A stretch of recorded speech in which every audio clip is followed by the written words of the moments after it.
Hello friends, it appears that a rebranding might be necessary for this toxic image. Many of you likely share my view that Harry is noticeably discontent, particularly as he's making discreet attempts to return to the UK. I truly believe he managed to enter quietly, as otherwise it would have certainly been leaked earlier, especially by Harry's wife, who craves attention and thrives on media coverage. She seems to be going through a difficult period this week. Meghan's attempt to trademark American Riviera Orchard has once again encountered legal obstacles. Her application has been rejected, and she now has 3 months to resolve the issue with the U.S. Patent and Trademark Office. Failure to do so could result in her entire trademark application being dismissed.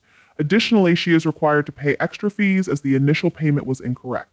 Considering she has a team of top executives working with her and the Archwell Foundation, it's surprising that they often don't seem to stay long enough to see things through to completion.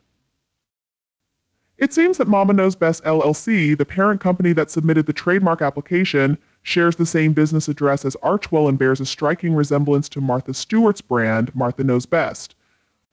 Initially, the application was intended for flogging kitchen and drinkware as well as jams, but it has since expanded to include an overly broad range of descriptions, leading to further complications. Reports indicate that various sections of the paperwork were not even signed.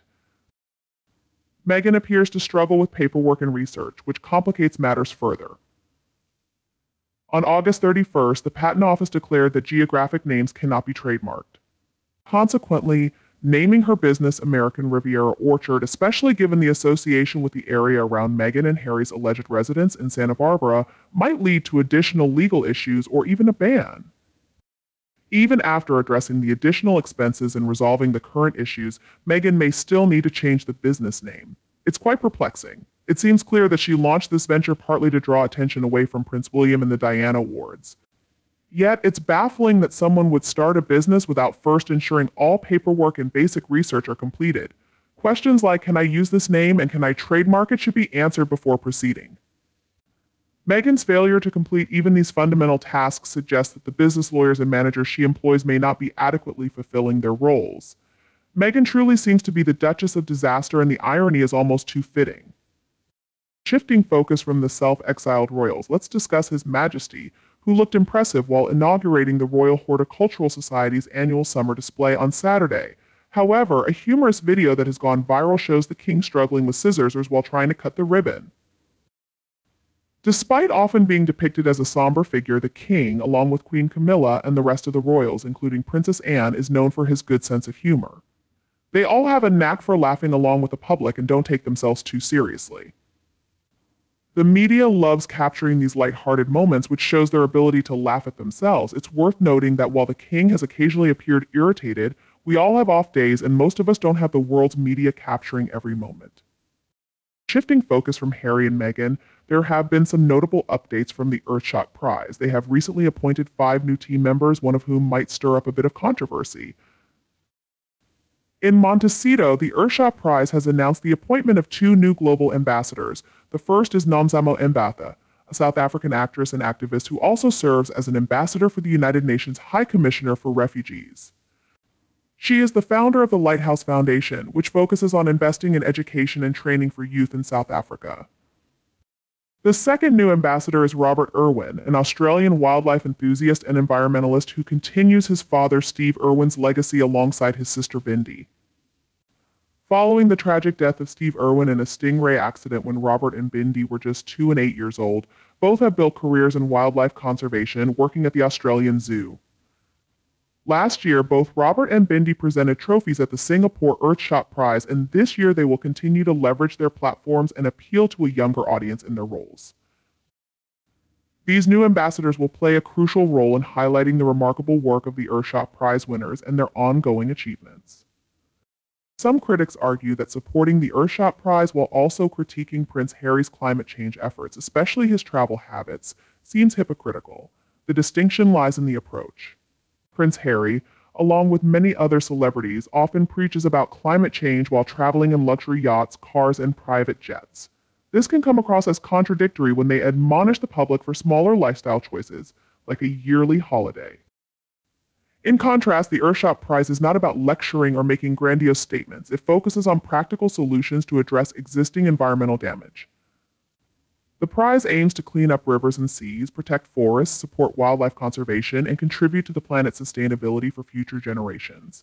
It's about taking actionable steps to improve our world rather than just talking about the problems. Regarding pollution, I believe we need to save the Earth from ourselves. Much of the criticism directed at figures like Harry and other high-profile travelers seems like exaggerated nonsense to me. It often feels like a way for the wealthy elite to virtue signal, presenting themselves as paragons of virtue while their own actions through their significant carbon footprints and other environmental impacts actually contribute more harm than the average person's. Aside from the new ambassadors, 3 fresh faces have joined the Earthshot Council to assist in selecting this year's award recipients. They include Jiramata, a Kenyan environmentalist and campaigner, Nay Nkumu, an Ecuadorian activist devoted to preserving the Amazon, and Jose Andres, the founder of World Central Kitchen. World Central Kitchen is a commendable organization that operates on the front lines, providing meals to emergency personnel and individuals affected by disasters such as earthquakes, floods, fires, and conflicts. Their work extends beyond humanitarian aid to offer crucial food assistance during times of crisis. You might recall that World Central Kitchen previously collaborated with Archwell, the charity founded by Harry and Meghan.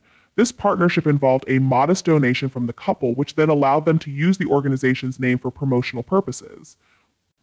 Meghan also revealed last year that she had contributed a special recipe, her lemon oil cake, to a charity cookbook.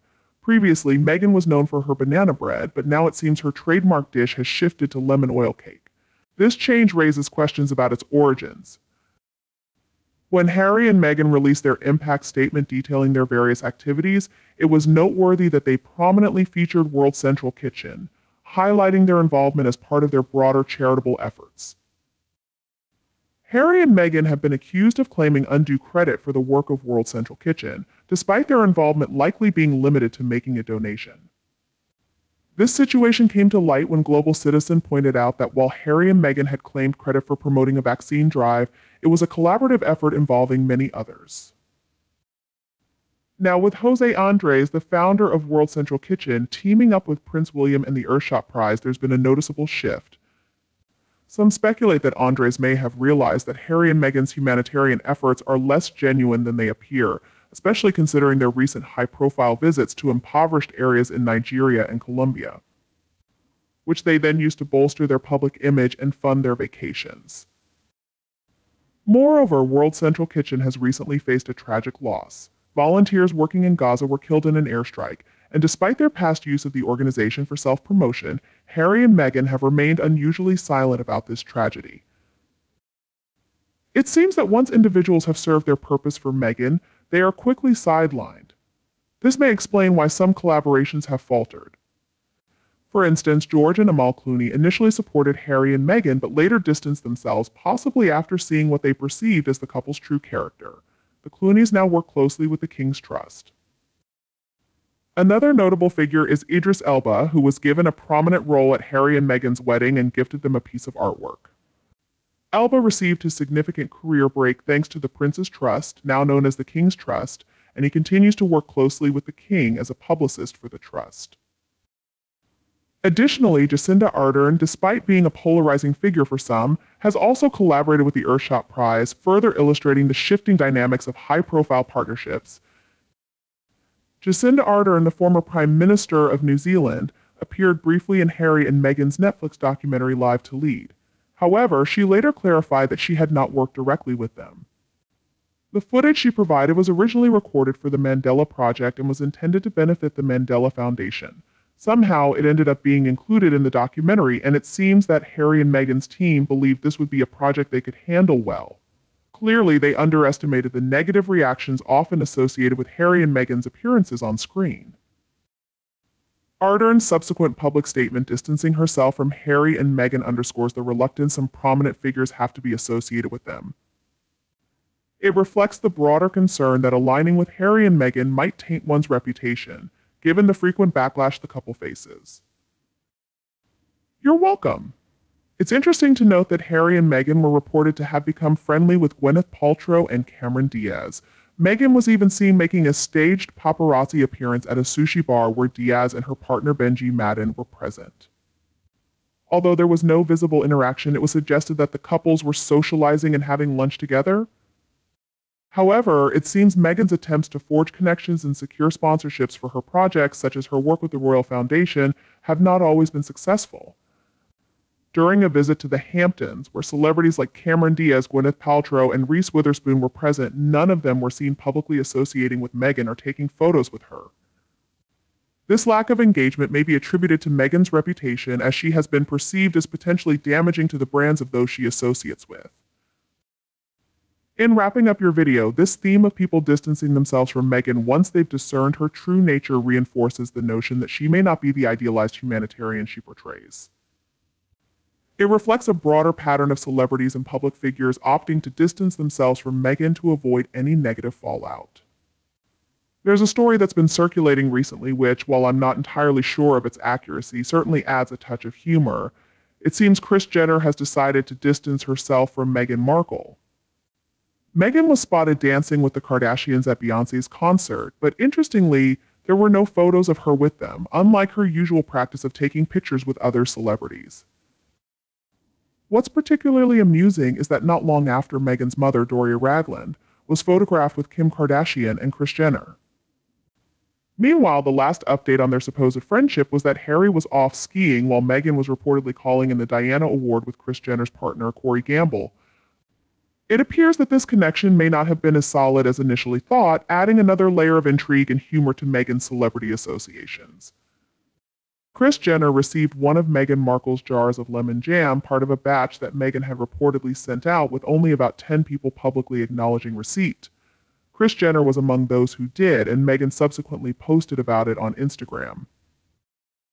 Although I'm not a fan of the Kardashians, I can proudly say I've never watched a single episode of their show. I'm aware that members of the Kardashian-Jenner clan can make significant sums from a single promotional post. Given this, Kris Jenner's post about the lemon jam seemed rather minimalistic. There were no elaborate endorsements or promotional efforts, just a straightforward mention. It made me wonder if Kris Jenner was reluctantly compelled to share the post, perhaps feeling pressured or cornered into making a minimal gesture of support. She casually remarked, "Yes, here's Meghan's bowl of unappealing lemons and her jam," and with that, she was finished. The idea that Kris Jenner is now saying, "I won't be dealing with Meghan," brings me a great deal of amusement. I recall when Meghan married into the royal family and invited numerous celebrities to her wedding instead of her own family members. It was evident that she was seeking future opportunities and connections for when she stepped away from royal duties.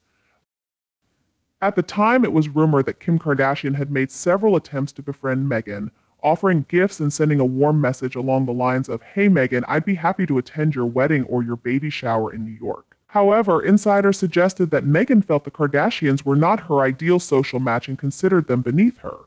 As I mentioned earlier, I find this rather amusing. I find it quite amusing that the Kardashians seem to be distancing themselves from Meghan as if to say, "She's fallen so far down the social ladder that she's beneath us now."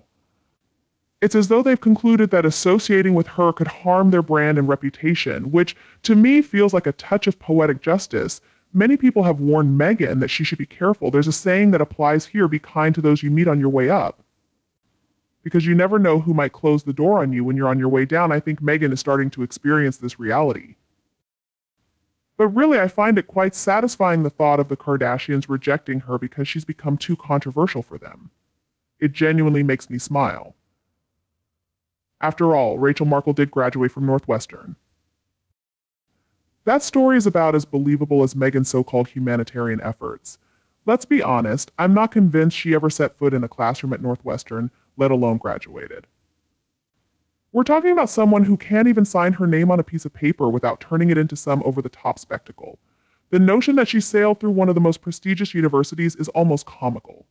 More likely, she was shown the exit long before a diploma was ever within reach. The true story is probably much less glamorous, something like being expelled for childish behavior. Just imagine gluing someone's eyes shut with super glue during a sorority initiation. That seems far more in line with the kind of immature, attention-seeking behavior we've come to associate with Meghan. As always, her father was reportedly there to clean up the mess, supposedly paying a hefty sum to keep the scandal under wraps. The family of the poor girl receives a settlement and Meghan is promptly expelled. Classic Markle causing chaos wherever she goes and then playing the victim of circumstance. She's always been skilled at reinventing herself, I'll give her that. But as for graduating from Northwestern, please, she couldn't even stay in a sorority long enough to avoid being thrown out, let alone complete her degree. Just last week, I came across an article on Facebook mentioning Rachel's days at Northwestern. An American woman commented, stating she knew for certain that Rachel never graduated from the university. I responded, mentioning I had watched a video by Bookworm2 on the topic, which confirmed she had been disciplined for a hazing incident and left. The woman further confirmed this, adding that Megan's father and Uncle Mike had arranged to have the records sealed. Interestingly, the woman's friend worked in Northwestern's administration from 1992, which seems to support these claims. Rachel may be listed in the university catalog, but if you dig a little deeper, it becomes clear she never earned enough credits to graduate. The photos of her in black robes and tasseled caps in Northwestern's colors, if they're even real, don't tell the full story. Thankfully, she's often too lazy to follow through on her ambitions. Otherwise, there are certainly enough people willing to buy into her schemes. If she had genuinely committed to her charitable claims, she might have positioned herself as America's Diana. Or at least her camp would have spun it that way. In truth, we don't particularly care about her or Harry, but many of us do care about values like integrity and moral character. This is why we need to take a stand against dishonesty, because truth and sincerity matter. The tangled web Megan continues to weave, or perhaps more aptly put, her latest far-fetched scheme is essentially baseless. Yet here she is, throwing money at application fees as though they're going out of fashion. Honestly, Megan, if your little vanity project is struggling this much to take off, perhaps it's time to hold on to what's left of your dwindling fortune. 2025 is shaping up to be an absolute disaster for both Harry and Meghan. Netflix deals faltering, Spotify essentially saying thanks, but no thanks, and their constant drama turning them into global laughingstocks. You'd think they might consider tightening their belts, but no, here's Meghan, desperately trying to revive her so-called lifestyle brand, Row, which, by the way, she's handled as poorly as her public image terribly. All this chaos scrambling for Trademark's clumsy attempts to launch a brand no one asked for should have been sorted long ago, well before she made her grand announcement to the world. But instead, it's all unfolding in public, much to our amusement, serving as yet another high-profile embarrassment. For Meghan, this feels like a form of karmic justice you can't help but savor. Watching her stumble into her own traps, dragging Harry along for the ride, has become quite the spectacle, like a reality TV show you can't stop watching. The cringe factor is palpable, and the schadenfreude simply delightful. Perhaps next time, Meghan, think before you leap, or at the very least, hire a competent PR team. One thing is clear, though Meghan Markle, bless her heart, certainly tries to play the part, strutting around in designer clothes, desperately attempting to project royal sophistication, yet the result is usually a spectacular fashion fail. Let's be honest, Meghan might wear the priciest outfits, but somehow she still looks like she's picked them off the bargain rack. Meanwhile, Princess Catherine and even little Princess Charlotte step out looking effortlessly stylish, with their outfits and accessories selling out before they've even finished their royal wave. It's almost laughable how Meghan, with all her supposed Hollywood flair, can't manage to pull off a single outfit without looking like she's trying far too hard. She seems to think she's setting trends, but in reality she's only setting herself up for ridicule. And don't even get me started on her accessories, a hodgepodge of gaudy trinkets that scream trying to stay relevant rather than style icon. Contrast this with Princess Catherine, who makes every outfit look as though it was tailor-made for her, effortlessly radiating class, poise, and that unmistakable royal charm. When Catherine wears something, it instantly becomes a fashion staple, a must-have featured in magazines, and a trending topic on social media. Then there's Meghan, who struggles to make even a simple coat look flattering. Even young Princess Charlotte, with her little bows and classic dresses, wields more style influence than Meghan could ever hope for. It must be difficult for Meghan, constantly overshadowed by Catherine's natural grace and Charlotte's innate charm. She aspires to be a fashion queen, but with every mismatched outfit and poorly chosen accessory, that crown seems to slip further from her grasp. Perhaps it's time for Meghan to stop trying so hard.